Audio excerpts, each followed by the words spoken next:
1,00,000 কর্মী নিতে চায় জাপান, টাস্কফোর্স গঠন। প্রেস সচিব, প্রধান উপদেষ্টা অধ্যাপক ড মুহাম্মদ ইউনুসের সফরে জাপানে কর্মী পাঠানো এবং দেশটির ম্যান পাওয়ার মার্কেট নিয়ে কাজ করার অপার সম্ভাবনা তৈরি হয়েছে বলে জানিয়েছেন প্রেস সচিব শফিকুল আলম। তিনি বলেছেন, জাপানের বিভিন্ন কোম্পানি জানিয়েছে, আগামী 5 বছরে বাংলাদেশ থেকে অন্তত 1,00,000 কর্মী নিতে চায়। সে লক্ষ্যে প্রধান উপদেষ্টা একটি টাস্কফোর্স গঠন করেছেন। সম্মিলিত উদ্যোগ নিলে আমরা এর থেকে আরও বেশি লোক পাঠাতে পারব। রোববার 1 জুন বিকেলে ফরেন সার্ভিস একাডেমিতে আয়োজিত এক ব্রিফিংয়ে তিনি এসব কথা বলেন।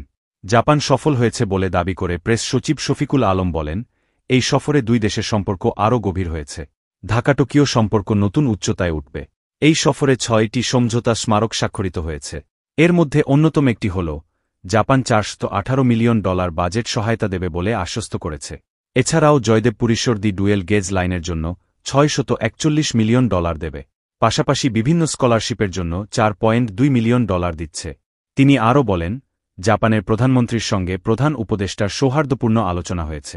আমরা যে ধরনের আশ্বাস চাইছিলাম, তার প্রেক্ষিতে জানিয়েছে, অন্তর্বর্তী সরকারের সঙ্গে থাকবে তারা।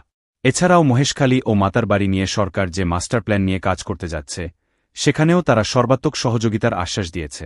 রোহিঙ্গা সমস্যা সমাধান বিষয়ে প্রেস সচিব বলেন, প্রধান উপদেষ্টা রোহিঙ্গা সমস্যা যাতে দ্রুত সমাধান হয়, সে বিষয়ে জাপানের সহায়তা চেয়েছেন। তারা যেন আরও বেশি চেষ্টা করে, সেটিও তিনি বলেছেন। গুম কমিশন নিয়ে এক প্রশ্নের জবাবে শফিকুল আলম বলেন, গুম কমিশন দিনরাত কাজ করছে, এমনকি শুক্রবার ও শনিবারও। মূলত বিস্তারিত তথ্য নিয়ে ধাপে ধাপে খুঁটিনাটি কাজ করতে হয়। পুরো জাতি হিসেবে জানতে চায় গুমের ঘটনায় কি ঘটেছে।